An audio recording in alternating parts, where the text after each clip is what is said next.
Good morning. You are currently tuned into Love Linked on IntellectualRadio.com and iHeartRadio station.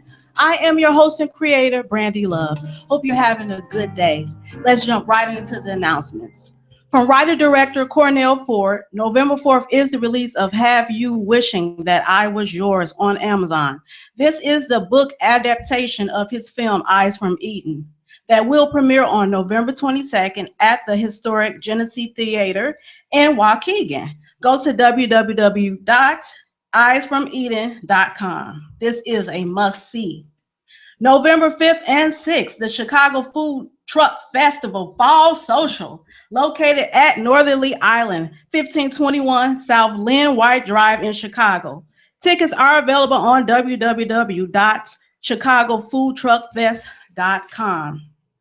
This Sunday, November 6th, the one and only Mark Harris is hosting a free one-day filmmaking class entitled Teaching Filmmaking to Inglewood's Residents. I will be in attendance. Register for your tickets on eventbrite.com. Last but not least, joining us after the break is live in the studio, filmmaker Cassandra Bell. So stay tuned. You are tuned into Love Link on IntellectualRadio.com.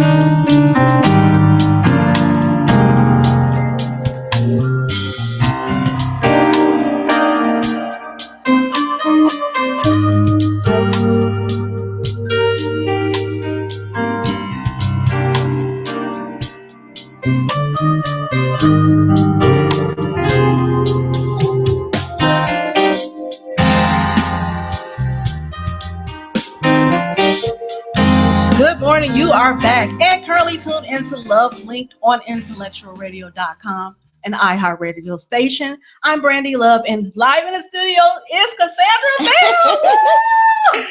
Hi. I am so happy to have Miss Bell in because I'm such a big fan of her work. So, Cassandra, tell us, how did the whole idea for your entertainment studio become birth? You know what? It started out as a ministry. I was in church. I was over this praise dance ministry, and the pastor decided that each organization would do a fundraiser. And so I was thinking, I'm like, what can I do to raise this certain amount of money for the capital fund? So I said, oh, I'll write. No one never knew that I was a writer, but I was like, all right. So I wrote a play. The first play was The Message, and it turned out to be huge. It was a huge success, and then I just started to continue my writing and, stepping outside of the church. And that was the birth of Cassandra Bell Studios.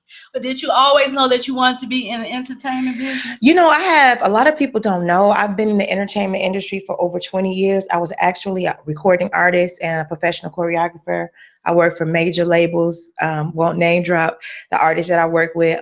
A lot of them still famous to this day, but I was always an entertainer. Mm-hmm. Did you sing? I was a background singer. I was more the choreographer. I was just the background girl. It was a 5-girl group. So I think about many moons ago. It actually is online. That's the crazy thing about technology. It's there. I'm looking like, dang, I was that little before.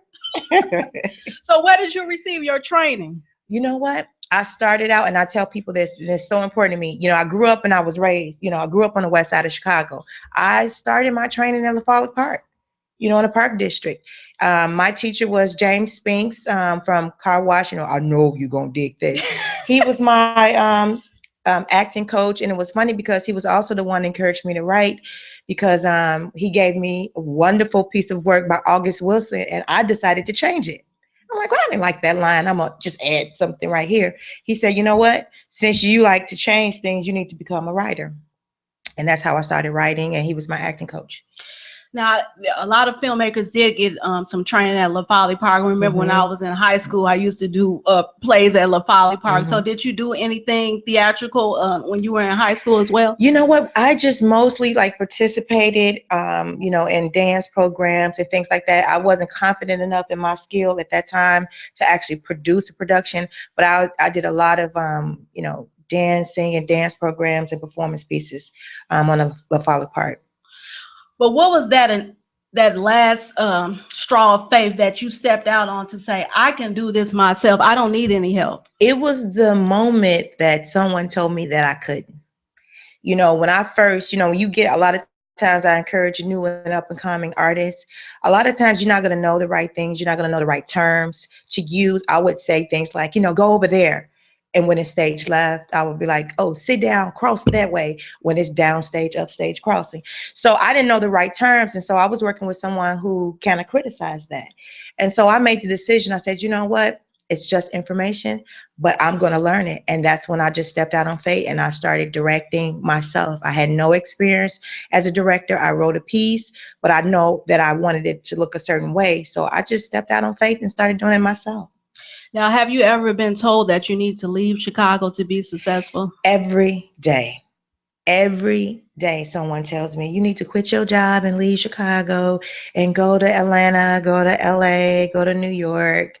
And my thing is that if I can't make it here, then I really feel like I can't make it anywhere. This is where my roots are. This is where my brand is. And this is where the people that I work with and I love so dearly are. So I'm staying. I'm not leaving. But what's stopping Chicago from becoming the next entertainment mecca? The truth. Ooh, Because I'm going to give it to you. can't Straight, handle no it. chaser. I do drama, but I don't do drama. So, just simple envy. People are afraid to work together. They don't want to work with you because, in their opinion, they feel as though we're working on you instead of us all coming together and saying, "Hey, if I do your project, you do my project, and then we help the other people do their projects." At the end of the day, we're doing work. We're keeping people gainfully employed. We're giving experience, and we're learning and we're growing. And if one hits, we're all a part of that success. But a lot of us, we can't do that because we're crabs in a bucket. Chicago is a very segregated mentality city, period. Extremely. So that's one of the major reasons people don't work together. Everybody wants to be I, and there is no I in team. But were there times where you just wanted to quit, like just throw your hands up? All the time. Yesterday. It's really difficult. I mean, a lot of people, I tell people all the time, most people that's in this industry, they don't work. I work a full-time job. I'm a supervisor of a jail. I have a lot of responsibilities and pressures. And then I add that to my life by, adding my company. And then I'm still a mom, have a family, and it can be very, very, very stressful, you know but what keeps me focused is my God-centeredness. That moment when I just feel like I just can't go anymore, I just go into my war room, and I have reflections, and I just listen to God, and he speaks to me. I gave you a vision, I gave you a dream, and I'm just, I can't let him down, so I have to continue to fulfill my purpose. So that day job, do you come across any juveniles that you can help and probably put in your productions? You know, I'm gonna be perfectly honest. My job is my greatest inspiration. I see some of the most beautiful and talented children there ever. And if I could, because we can't, because it's a system, and they have a lot of rules in place that we can't, work with these, youths on the outside. But everybody knows I do fabulous productions inside the jail. You just can't come to them, but hey, we get it in inside of there. Cassandra Bell Studios being the house at work, we gets it in. My kids, I wish you guys could see, baby. These kids and what we do inside of there, we do great works in there. So don't believe the hype. We are for the community and our children. We try to teach them. We don't want them coming back, but we instill that vision into them, but we get it in. We have a show coming up. You guys can't come, but we're doing a We Love the 90s show with my population, and I'm teaching them about the 90s and a lot of major important things like the birth of technology was in the 90s. So I try to educate them and then inspire them by the art. So It's a 24-hour thing for me. I don't never turn off the CBS. And speaking of productions, Mhm. tell us about the Lipstick Elixir project. You know what? I am so excited about Lipstick Elixir. It is, it is my healing show. A lot of people don't know that I was married for 16 years and I'm in the middle of a divorce. And it was my healing show. I looked around and I realized, there are a lot of women hurting. There are a lot of women that need support, and there are no support systems set in place for women. Men have, and I really envy this, and I say this, men have bonds that we as women would never understand. I mean, they just have it. They don't, they stick together. They, don't fall out. We as women, we fall out, we fall in. Today we're speaking to her, tomorrow we're not speaking to them, and not realizing that women need healing. Women are going through, we have a lot of stress and a lot of pressures, and there's no support systems that kind of motivate you and uplift you. And so I created Lipstick Elixir for the healing process, because I said, if I'm going through it, and then I started looking around at my girlfriends, I'm saying, you going through it too? She said, well, I didn't want to say nothing. I'm like, well, we need to, because we need to support each other. And that's something that I don't understand. Mhm. And there's been times where I went to older women for advice, and it's basically like they're clowning you instead of trying to support you and tell, oh, I went through the same thing. But I don't understand that. You know what? It's a secretiveness and hurt. People are ashamed. They feel as though they failed, or that people will judge them and criticize them, or, because girls gossip, that we're going to spread your business. But not understanding that truth is healing. Because if I can learn something from you and you can learn something from me, then that makes us better women holistically. And so that's what Lipstick Elixir is. We give out a lot of great advice in the show. It's funny, it's sexy, and we're saying that sexy is not a size, it is not a color, it is not how long and the length of your weave, or if you're all natural. We're all beautiful and sexy in our own ways, and we need to embrace that. I can't be you, you can't be me, but I can look at you and say, Brandy, girl, you're beautiful. Oh, that's so Girl, sweet. you're beautiful, you're sexy. Let's do this thing today. Now, when is that taking place? This Sunday, November the 6th, we're going to have it at Flavors Restaurant, because I love Flavors. Anybody knows me know I love food. So I love Flavors. It's my favorite restaurant. So I decided, I'm like, you know what? It's flavorful. Flavorful. Is that a word? And why not me? Let me bring some flavor and a little lip service to Flavors Restaurant. So that's on 175th and Kedzie, and it's at 6 o'clock. So you don't have no excuse, and we're gonna have the game, so it's no excuse. 6 to 8, you're gonna get in, you're gonna get a little healing, some great entertainment, and a whole lot of fun. So do they have to RSVP through Eventbrite or through a website? You know what? We have it up on Eventbrite, so it's just Lipstick Elixir at Eventbrite, or you can hit me up on my Facebook page, Instagram, or Twitter. It's all the same, Cassandra Bell Studios.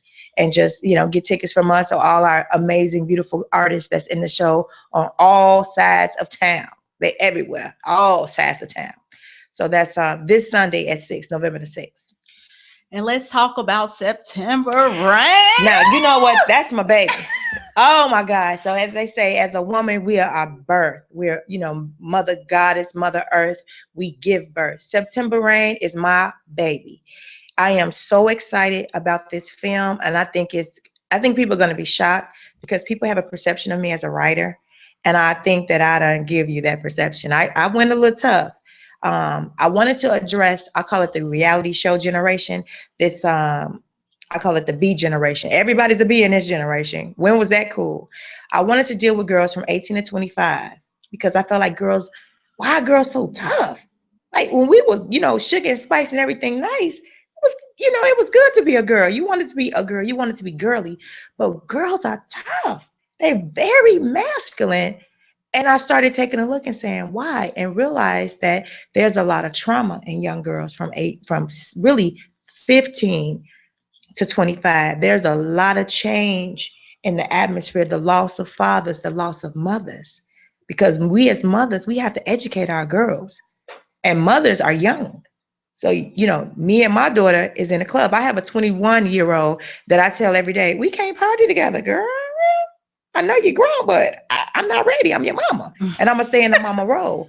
But you have a lot of young mothers that are growing up with their children that did not give an opportunity to teach their children some certified things. So in September Rain, we address them issues. We put that reality show, girlfriend, loving hip hop thing, we put it straight on blast, and we let everybody know that there is a consequence to how you live your life and what you do in your life. There is a consequence. And also, you can't follow the urban trends. You cannot follow the urban trends. A lot of young women are losing their lives for being with the wrong man at the wrong time in the wrong situation. So you got to use creative thinking skills now, in this world. And who can we expect to see in this project? Oh, let me say this. Let me say this. And I say this about that unity piece, but let me say this about Film Barrel Studios. Darren DeShazer and Marcus Haynes, my brothers from another mother. They came with me because I came to them and said, I don't have a budget.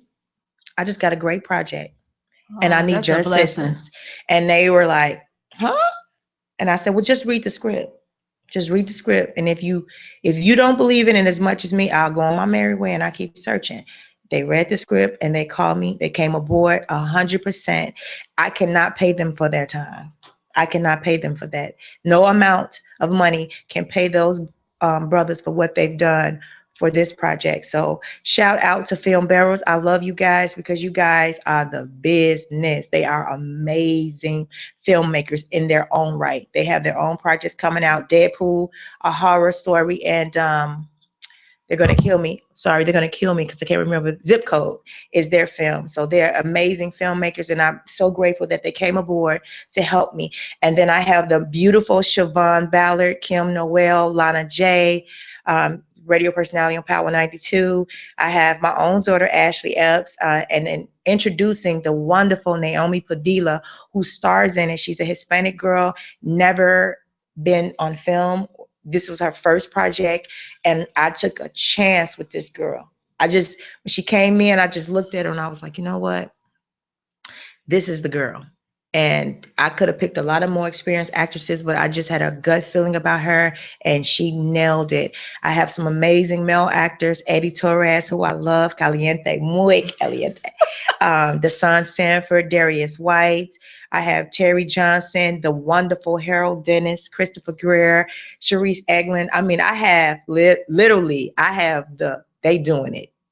They doing it. Mimi Rivers is a video vixen, beautiful. I call her alabaster oil chocolatey girl. I mean, just beautiful girl. All of these artists came on and committed themselves to this project. And guess what? It was a year because we could only film on the weekends. So they committed themselves to be a part of this project, to get it in, and they do an amazing job. So when is the big premiere? We are going to premiere April of 2017.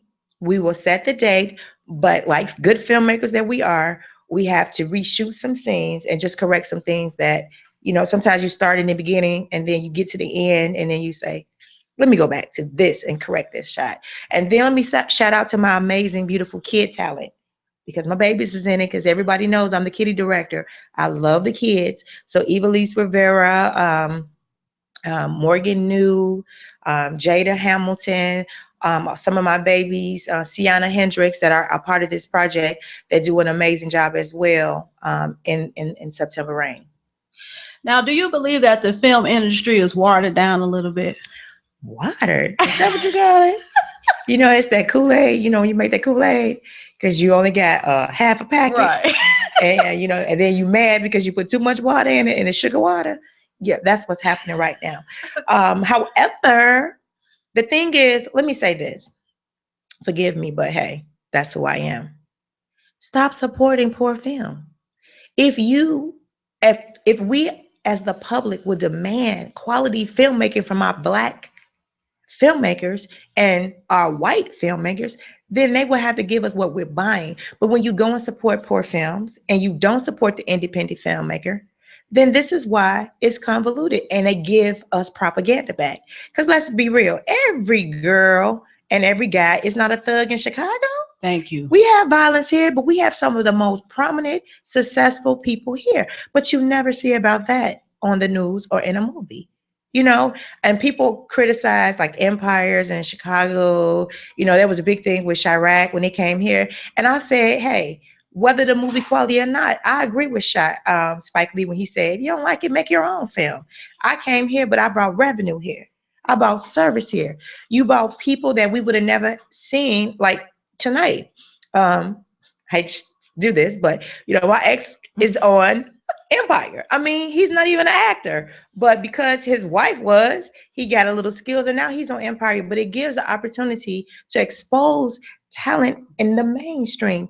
We have to, as consumers, realize we have to get out and support our people, our businesses, our radio stations, our online businesses. We have to support each other. And as long as we consume everybody else's items, then we're just going to be consumers.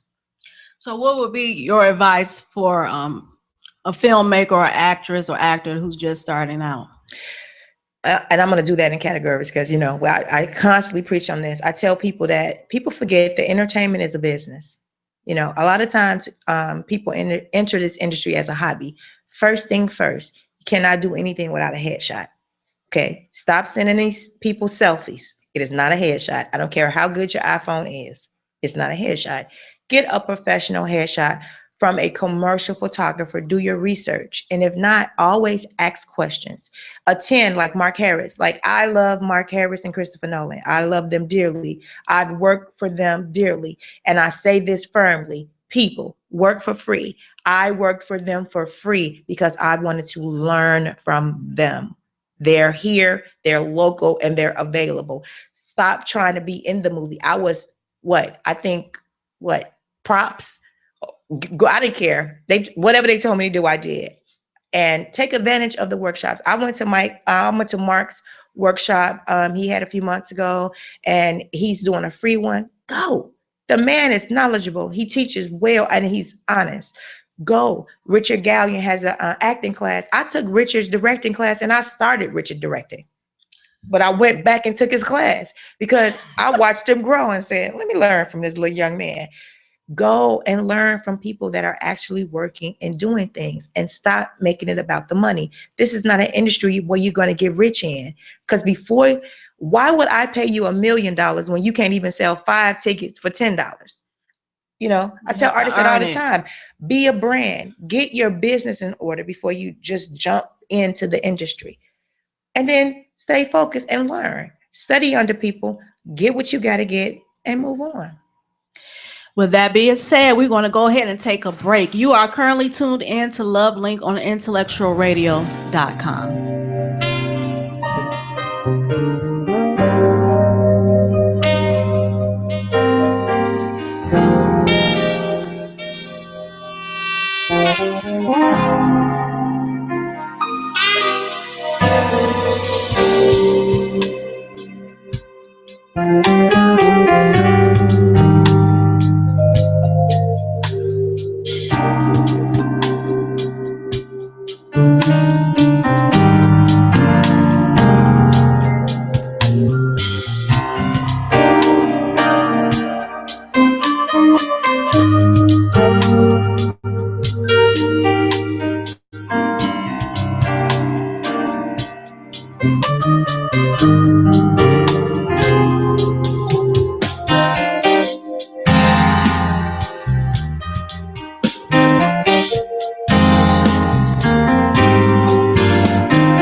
And we're back. You are currently tuned in to Love Link on IntellectualRadio.com and iHeartRadio station. And still hanging with us is Cassandra Bell. We're going to jump right into the topics that are on and popping. Stay with us.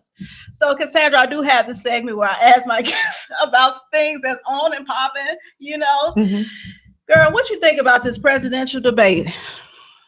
Let me say this. Okay. Now, we can't pick and choose who the final two candidates are, but we can be knowledgeable about the more qualified candidate who has the most experience.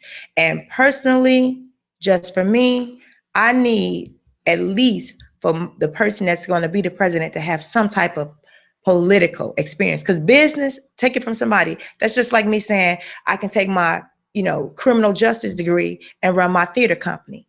So just because one is a businessman does not make that person the most qualified. I mean, be careful kind of what you say. If you don't have tact in a debate, I looked at the debate and he turned around, he said, "You're a nasty woman." Who says that? Yeah, but why is he even Who being says allowed that? to continue? I've never, it's like a sideshow circus or something. Because I think that look, yeah, I'm trying to be, let me just keep it real. Take a look at America. We had a black president that came in and did his thing. And whether we realize it or not, let's just be honest, racism in America is alive, and we see that in our candidate. He's saying stuff that people say behind closed doors, and Yes. he's being honest. And the sad thing is that even African Americans are saying, well, I respect him because he's honest, and not realizing that there's a fine line between honesty and insanity. Be careful who you put in this election. I mean, realize this is our world that we live in, and who runs our country, who has the rules and the order, has control over everything. And people say, well, black people this and black people that. It's not a race thing. It's not a woman, a man thing. It's about who's most qualified. And that's simple and to the point. Yeah, Hillary got my vote. But what changes do you want to see implemented? You know what? One of the most major changes that I want to see implemented is one, education. This education element is important for me, because I always say this. You want to know why there's so much ignorance? Take a look at what our kids are being learning. How can a child learn from a book from 1995? Technology. There shouldn't be a book in school. They should burn the books. Everything should be on a computer. The quickest access to education. Technology is the advancement. We are the most undereducated country ever. So, number one, the focus needs to be on education. And let's not even talk about the violence. But what we fail to realize is the violence is not just Chicago. People say, oh, they're killing everybody. Take a look at the news. It's international. The violence is international. It's not just Chicago. It's everywhere. It's everywhere. So that's another issue. And two, the economy, the focus. I really think they really do need to put more money into up and coming small business. Small business is the root of the economy. Ma and pa stores kept, if you didn't have a job when you were in high school, you worked at the corner store, or you worked at somebody's barbershop, or you worked at a small business that was able to give you a job. So those are some of the things. And then too, and this is just my own, since I'm gonna speak. We need to reform some of the laws for reentry for people that have criminal backgrounds. That is a big key. We need to stop keeping people that have made mistakes in their past. We need to change some of the laws regarding some of these felonies. That's, I work for the jail. So, and another thing that's been heavy on my heart, why it just seems like there's a mass epidemic of disrespect. Why aren't black women respected? Because black women are not respecting themselves. Let me explain something. I'm going to say this. These hot other things that's going on. Let me tell you something, sisters. That's and I your say name this from firmly. That's what Lipstick Elixir is about. Okay. You got to say, no, I don't know you. Respect my no, but respect my knowledge. My no. No, don't be all over me on the first day. No, I'm not finna sleep with you on the first day. No, you need to open up my door and you need to close my door. No, I'm not a itch or other. My name is my name. I'm not gonna allow you to take my self-esteem because the only way you can take it is if I give it to you. You need to stand firm and learn how to walk away because love is a simple sharing of oxygen. That's it. And it don't hurt. We have to know when someone is hurting us, we need to stop making excuses. We need to stop looking at a brother and saying, "Oh, he jealous. I need to." You need to look at that brother and say, or the other and say, "Hey, he's devaluing me. I have to value myself because I can't love you if you don't love yourself." Women need to stop giving too much to these men, and I'm saying that firmly. Stop giving men your self-esteem, honey. It is yours. That's why it's called self-esteem. Hold on to who you are. Don't allow to be changed. And I say this, and I'm gonna push this thing firmly. Get you some spirituality. Go to church. Allow God to give you that essence and presence of who you are as a woman. Your body is a temple. And the reason why we are out of control is because we're sharing that temple with everybody. So every man that you lay with is a spirit inside of you. And that's why you're crazy, because some of them spirits ain't supposed to be inside of you. Say no, cut it off. Look at you and say, "I'm beautiful. I don't care what size I am. I don't care how many tracks." I had a guy tell me, "Oh, you got a weave." And I said, this short normally is way down here. And today I'm wearing a wig, but tomorrow I might have a wig. And I might snatch this hair off. But at the end of the day, I am not my hair. I'm way more than that. So, sisters, read, educate, emulate, and inform. And then for us older sisters, we need to start mentoring. We need to start talking to these girls. We need to start having relationships with them. And I know it took me a long time because everybody knows my patient is this short. But it took me a long time to just start talking and saying, "Hey, it's okay to simply love you." That's not arrogance. That's just pride. And that's a difference. But so with that being said, a lot of authors are coming up with these different certain amount of days that a woman is supposed to wait to have, give her goodies away. But yeah, you can wait 109 days And get a and get a 101 fool. fool. Down that 101st day, you lay down with him. Listen, remember this, and this is a simple principle. When a man finds a wife, he finds a good thing. We as women, we were never meant to hunt. Men are chasers. A man knows in 30 minutes of conversation whether he wants to be with you or not. A lot of times we pursue men because we want to win. It's like, what's wrong with me? Learn it's okay to be rejected. It's okay not to get the next phone call a day. But the good thing is, guess what? If I didn't lay down with him on the first day and he don't call me the next day, I don't feel so bad. You know, it's not a game. If you can wait 30 days, you can wait 50 days. The thing is that don't focus so much on the intimacy of the man. Get to know the character of the man. And if it's progression, then it's progression. If it's natural, it's natural. And if it's organic, it's organic. But trust me, when a man wants something, he'll find a way. When he don't, you're going to be an excuse. Ooh, okay, this is I'm preaching. Sandra Bell. Don't play that. No, I had to learn. Listen, I am new to dating. The last time I dated was in 1990 something. Ooh. So married for 16 years, together for 18. This is new. And I had to ask myself, I had to do a self-check and say, "Oh, what is really going on?" But at the end of the day, I value me. And I know that if I'm not what you want, it's okay. Say no. Because when God closes a door, he'll open two. It's okay for a man to walk away. We got to learn how to say, "Bye, boo." Look at the back of his raggedy shoes and just say, "It's okay." It's okay. It's not rejection. It's a decision. It's all perspective. It's all how you look at it. That's it. That's all. But don't play the game because I mean, trust me, we don't even have enough time. My dating chronicles is gonna be my new movie, dating over 40. It's But funny out here. but do I'm just tired of all these games and tutorials and all this stuff. Like, is there a series of questions you should ask when you go on a date? You know what? And I've learned this in my dating chronicles. You can't ask men, these new men, a bunch of questions because they feel intimidated. Very. You can't, you ask questions, they feel like they're in an interview, they're going to close up and they're going to be defensive. It's one of these things where there is no questions that you can ask them that's going to give you an answer on the character of the man.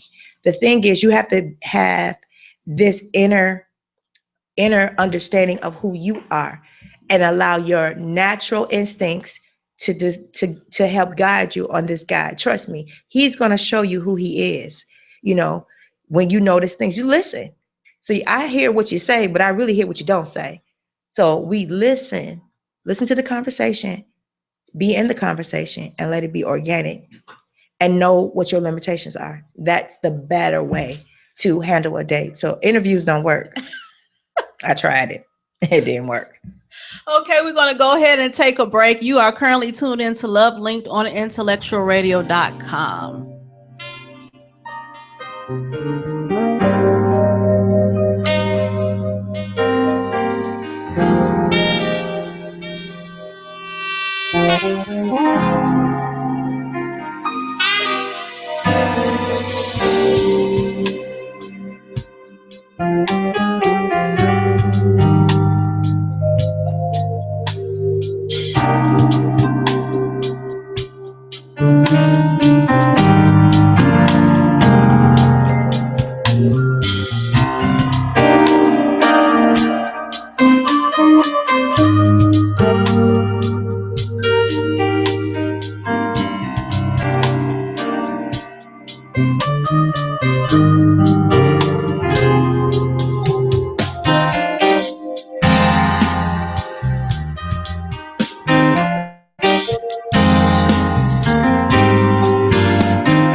And we're back. You're currently tuned in to Love Linked on IntellectualRadio.com and iHeartRadio Station. We still have Cassandra Bell in the house. So before we let you go, once again, tell us about all the projects we need to be expecting and how to go online and book it and all of that good stuff. Well, this year, which I call my 2016-2017 season, is amazing. Once I finish these two, Lipstick Elixir is an evolving show, so you're going to hear about that a lot. But I have a docu-series that I'm working on called Artistry, where I took 25 regular kids off the street, 25 kids, and I'm going to invest time and energy along with 25 mentors to make one of them a star. So we're going to docu-series that, because 1 in 25, one of those kids is going to make it. And so we're going to walk quickly through the process of developing artist development, which is a rare thing now, to get these kids polished enough to go. And if more than one is a star, that's even more amazing. But the goal is to just mentor these artists through this process to get themselves to a second level, to the top level of this industry. My other project that I'm so excited about is called Cinderfella. I'm doing a male version of Cinderella because I want to. It's one of my favorite stories, and I really wanted to do a fairy tale this year. And so I decided to do a male version of Cinderella, and it's young. So it's about the young people. So it is, sweet. when I tell you, I'm not saying it because I wrote it. I'm saying that it is so beautiful. I am so excited about it, and it's spiritual. It is a gospel production, and I haven't did an inspirational production since 2007. And so I really wanted to go back to that root, because I'm a saved woman. So I really wanted to go back to that. And I haven't done it in years. So I'm excited about it. And it's about young people. So it stars a young 17-year-old amazing Christian talent named Kylan. And I'm very excited about that because he holds strong and he's saved for real. I mean, this boy, I just be like, you TD Jakes. He gives you the word. And I wanted to show that because we constantly keep seeing the negative portrayals of our young Black boys. And it is such propaganda. I have an amazing 13-year-old kid that loves technology. He is not gangbanging. And there's so many other kids that I know too. And to be honest, I know some beautiful hearted gangbanging kids. So I'm putting that out. And then I'm putting out a play called Spoiled Rotten. It's for the adults. And you already know that's about, title says enough, Spoiled Rotten. And yeah, I'm sorry, brothers. I'm going in. Oh, got to. I can't wait. I can't wait. I'm going in. So yeah, it's one of the plays. Most men, everybody know you come to my plays. I'm pro the man, but this particular production, man, I think we need to deal with y'all emotions a little bit. I'm going in. Spoiled, rotten, ladies. So I'm getting ready to be casting for these, and literally about maybe 2.5 weeks. I'm doing full casting. So you guys can hit me up. It's real simple. Cassandra Bell Studios, Facebook, Instagram, Twitter, Snapchat. Everything is Cassandra Bell Studios, Cassandra Bell Studios. Because I'm going through a transition. So I'm transitioning. I'm doing everything over, the whole face. I'm doing everything over. I'm just new. I just want to be a new me. I'm free. I'm free. So I'm doing a new me. You heard it here on Love Link. So that's reason number 99. You never, ever, ever, ever need to miss my show. Never, ever. So, guys, once again, thanks to Cassandra Bell for hanging out with me today. You are currently tuned into Love Link on IntellectualRadio.com. Have a great rest of the morning. Be back next Wednesday at 10 a.m. Don't be late. Bye-bye.